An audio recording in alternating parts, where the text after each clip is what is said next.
Good afternoon, CFM. It's Coach Matt. Time for our Friday workout. We're gonna do some upper body work today. Let's begin with 3 rounds of your choice warm-up pace cardio for 12 calories, or somewhere around a minute. If you wanna jog 200, that'd be fine. Then we're gonna get a 30-second monkey hang. So just dead hang from the bar, but make sure that my shoulders are in a good position. So I'm not just my shoulders, I'm still pulling those shoulder blades back and down to try and remain in that good braced position while I'm holding. Band chest fly, so grab a lightish band and we're gonna put it in my hands like so, sweep it around so it's around my shoulders, and then just squeeze my pec muscles and pull my hands together. When you finish that, we're gonna do a front raise. This is our warm-up front raise. I would like this to be like the light version of it, but I have the band in each hand and I'm just raising it straight up in front of me away from my thighs.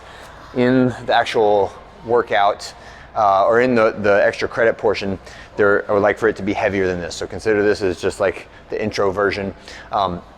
Last one is a bench press warm-up set. And after we finish all 3 rounds of that, I would like for your weight to be in the close to your first set range.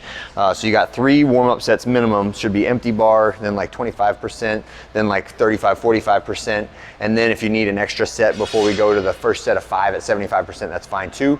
But we're going up to what should be a 1 rep max on bench press today, or I have it listed as 100%, but recognize we are also in the middle of our larger 18-week strength training cycle. So if you're not feeling like 1 rep maxing today, this should just be, think of it as just a couple heavy singles at the end of a string of other heavy lifts, okay? So percentages are built into SugarWOD. Just lift your way through it. On the bench press specifically, make sure you're using a spotter even before we get up to that threshold lift, because sometimes, a failed lift, it could be just a matter of like being in the wrong position on your chest, or maybe you just didn't set your shoulders right before you got underneath the bar. So make sure that all the time you're using spotters on bench press, all right?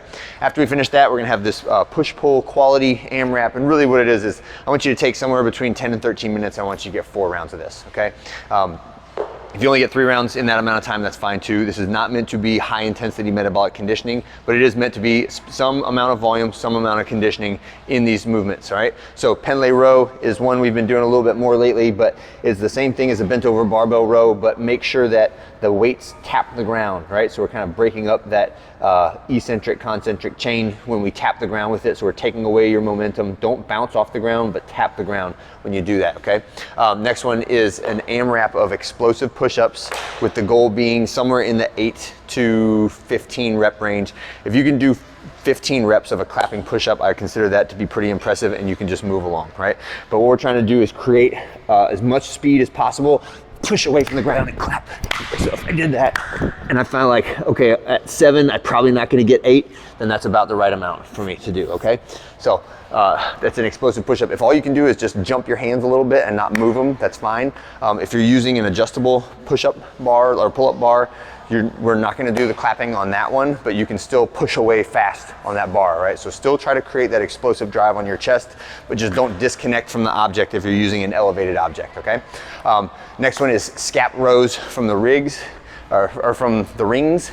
So we're gonna have a pair of rings, and we're gonna do from the bottom of the ring dip position, or ring row position, I'm just doing 6 reps of a scapular row, squeezing those shoulder blades back and down. And then we're gonna finish with a little ring set. Let me move back so you can see me better.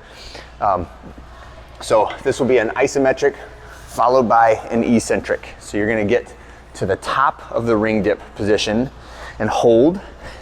And then we're gonna do a slow eccentric ring dip from the top of that position. And this one is a fantastic one. If you cannot do unassisted ring dips, but you can support yourself and hold yourself up, this would be a great interim one that's kind of like in that border range, because you can always lift more eccentrically than you can concentrically. You can put things down that are heavier than you can pick up, right? So this is a great way to overload the muscles and sort of bridge that gap between I always have to use the band or my feet to do ring dips, and I can get like a little bit of unassisted ring dips in, right? It's a great strength builder.